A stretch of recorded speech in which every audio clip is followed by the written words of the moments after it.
નમસ્કાર વિદ્યાર્થી મિત્રો, સ્વાગત છે તમારું સ્કાયલાઇન એજ્યુકેશનમાં। આજે આપણે જોવાના છીએ સામાયિક મૂલ્યાંકન કસોટી દ્વિતીય સત્ર ધોરણ 8 વિષય છે હિન્દી। એની પ્રશ્ન બેંક જે 21/12/2024ના રોજ આવેલી છે બરાબર, તેનું આજે આપણે સંપૂર્ણ સોલ્યુશન કરીશું અને એ પણ કેવી રીતે લેખિતમાં 100% બરાબર છે। આપણે પત્રનું અનુવાદ કરવાનો છે, તે સવાલના જવાબ બધાનું લેખિતમાં સોલ્યુશન કરવાના છીએ। તો વિદ્યાર્થી મિત્રો, તમે અહીં સ્ક્રીન પર જોઈ શકો છો।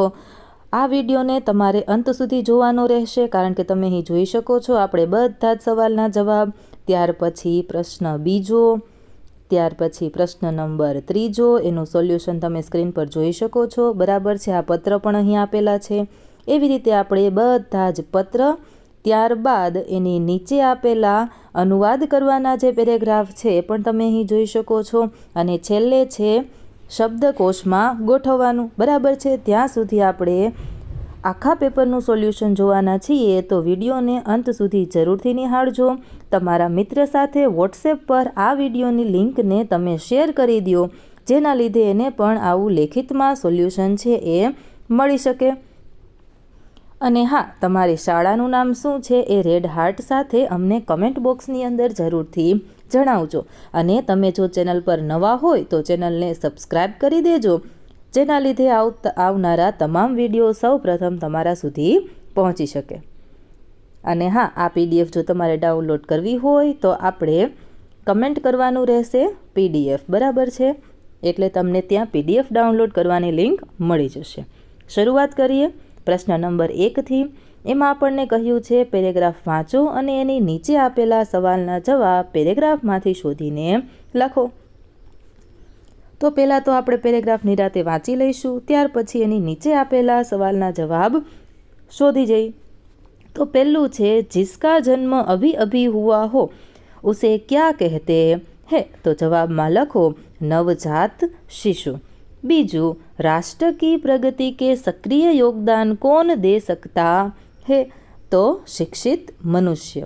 तीजो सवाल, मनुष्य की प्रथम पाठशाला कौन है? उसका परिवार।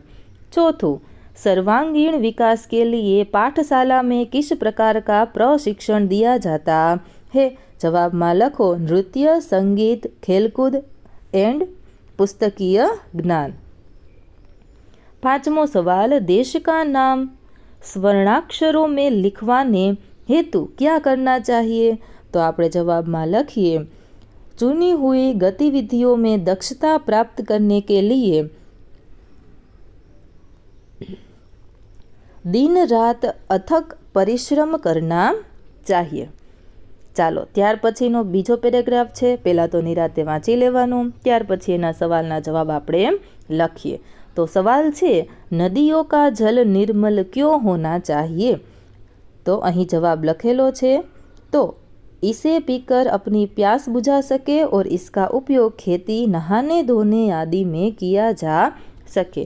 बीजो सवाल, नदियों पर बांध बांधने से क्या लाभ है? जल की आवश्यकता पूरी होती है और विद्युत ऊर्जा का उत्पादन होता है। तीजू, नदी को धरती की धमनी क्यों कहा गया है? जवाब में लखो जैसे धमनियाँ खून को शरीर के विभिन्न भागों में पहुँचाती है, वैसे ही नदियाँ जल को जीवों के लिए सुलभ बनाती है। एवी रीते चौथो सवाल, चहुमुखी का अर्थ लिखिए। एनो मतलब थसे हर दिशा में या हर प्रकार से। पांचमू, नदियों की सुरक्षा क्यों करनी चाहिए? ताकि उनका जल प्रदूषण मुक्त और उपयोगी बना रहे बराबर, એનું પાણી છે એ આપણા માટે ઉપયોગી થઈ રહે એના માટે। ત્રીજો વિભાગ છે એનો પેરેગ્રાફ ખૂબ જ નાનો આપેલો છે। પહેલો સવાલ જોઈએ, असाध्य कार्य को कैसे साधा जा सकता है? निरंतर अभ्यास करके।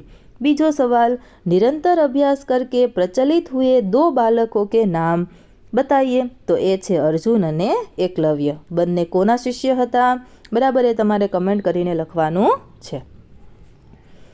ત્રીજું, धनुर्विद्या में कौन सा शस्त्र चलाने की विद्या दी जाती है? धनुष।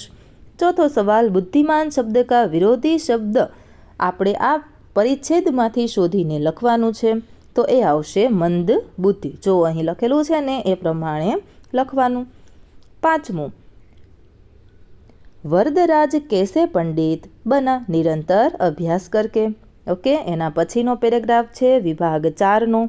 एनो पहलो सवाल जोईए आपणे, कौन से खिलाड़ी की आत्मकथा का नाम गोल है?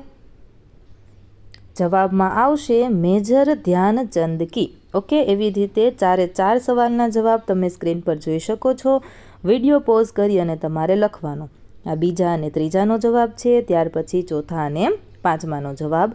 एवी ज रीते विभाग 5 छे, एना पण 5 सवालना जवाब तमारे विडियो पॉज करी अने जोवाना रहेशे। बराबर, कारण के हूँ बोलवा जईश तो थोड़ोक विडियो वधारे लांबो थई जशे। बराबर, तो विडियो पॉज करी अने जवाब लखी देवानो। त्यार पछी आपणे आगळ जोईए प्रश्न नंबर 2, प्रश्नों के उत्तर लिखिए। 5 गुणनो आ विभाग छे। विभाग 1 में पहलो जोईए, डायरी के लिए हिंदी में किन किन शब्दों का प्रयोग किया जाता है?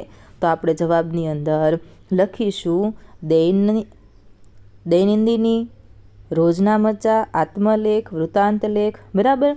कच्छ का प्रवेश द्वार किसे कहा जाता है? तो भुज को। रेगिस्तान का समानार्थी शब्द मरुस्थल, मरुभूमि। भुज के दर्शनीय स्थल के नाम लिखिए। एना महल, हमीरस झील, प्राग महल, कच्छ संग्रहालय, भुजिया किला, सरदबाग। ओके। 5मू, डायरी कितने कितने दिनों की लिखी जाती है? अमुक डायरी रोजे लखे। बराबर। साप्ताहिक, मासिक अथवा तो ज्यारे जरूर होय त्यारे। विभाग 2, डायरी पढ़ने से किस प्रकार की जानकारी प्राप्त होती है? व्यक्तिगत अनुभव, भावनाएं, दिनचर्या, घटना। 2, शिकायत के संदर्भ में लिखे गए पत्र को किस प्रकार का पत्र कहा जाता है? औपचारिक पत्र। कच्छ की शेर इकाई के अनुवादक का नाम लिखिए। बराबर है। तो पाठ्यपुस्तक में आप्युं होय ए प्रमाणे आपणे लखवानुं छे। त्यार पछी गुरु नानक के चरण, एनी उपरनो सवाल, पुस्तक विक्रेता को लिखे गए पत्र को किस प्रकार का पत्र कहा जाता है? व्यावसायिक पत्र। बराबर। भूमि का नाम लिखिए। त्यार पछी त्रीजो सवाल विभाग आपेलो छे आपणने, भुज शहर के वैभव का प्रतीक किसे माना जाता है? प्रागमहल और एना महल। 72 जिनालय कहाँ स्थित है? भद्रेश्वर। एवी ज रीते त्रीजू, पानंद्रो किसके लिए प्रसिद्ध है? लिग्नाइट, कोयला। ओके, कोयला खनन के लिए। निमंत्रण पत्र किस हेतु लिखा जाता है? किसी अवसर, समारोह या कार्यक्रम में शामिल होने के लिए। 5मू, डायरी लेखन करने में सबसे पहला क्या लिखना चाहिए? तो दिनांक, समय, स्थान। चौथो विभाग, भुज से उत्तर दिशा की ओर कौन सा पहाड़ है? भुजिया पहाड़ है। त्यार पछी बीजू, धौलावरी में कौन सी प्राचीन संस्कृति के अवशेष देखने को मिलते हैं? तो सिंधु घाटी सभ्यता। 5मू, वायुसेना का मुख्य अड्डा कहाँ पर स्थित है?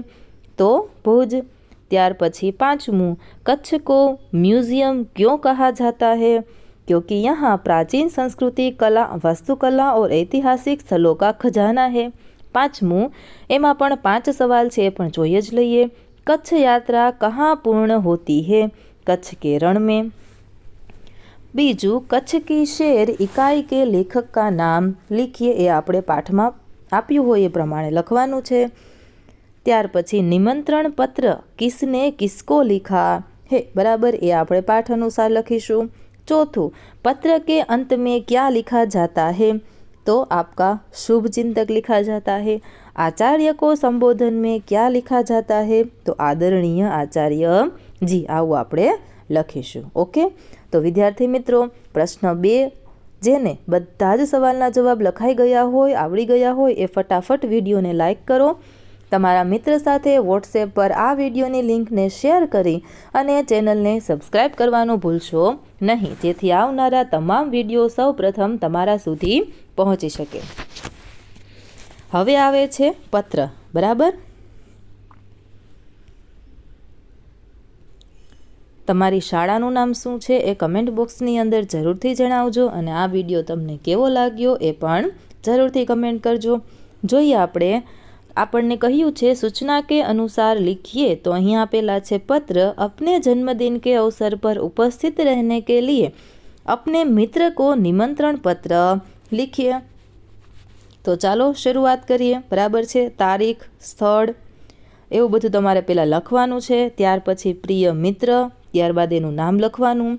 બરાબર, એવી જ રીતે સપ્રેમ નમસ્કાર, ત્યાર પછી આવી રીતે એક પેરેગ્રાફ લખીશું અને तुम्हारी प्रतीक्षा में तुम्हारा मित्र, પછી તમારું નામ લખી દેજો। ઓકે, ચાલો વિભાગ બીજો, छुट्टी पाने के लिए अपने अध्यापक को पत्र लिखिए। बराबर છે, તો આ તમારે તમારા સર ટીચરને લખવાનું છે। બરાબર છે, તમારી શાળાનું નામ અને સ્થળ, તારીખ પણ લખવાની। વિષય તમારે અહીં લખવાનો છે છુટ્ટી હેતુ પ્રાર્થના પત્ર।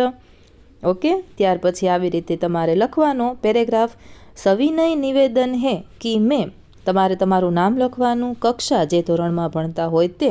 બરાબર, છાત્ર અથવા તો છાત્રા, છોકરો હોય એ લખવાનું। ઓકે, દિનાંક, તારીખ લખવાનું છે, કઈ તારીખથી કઈ તારીખ સુધી તમારે રજા જોઈએ છે અને જે કારણ હોય એ કારણ અહીં લખવાનું। ટોટલ જેટલા દિવસો થતા હોય એટલા દિવસો અહીં લખી અને આપણે પત્ર છે એને પૂરો કરીશું।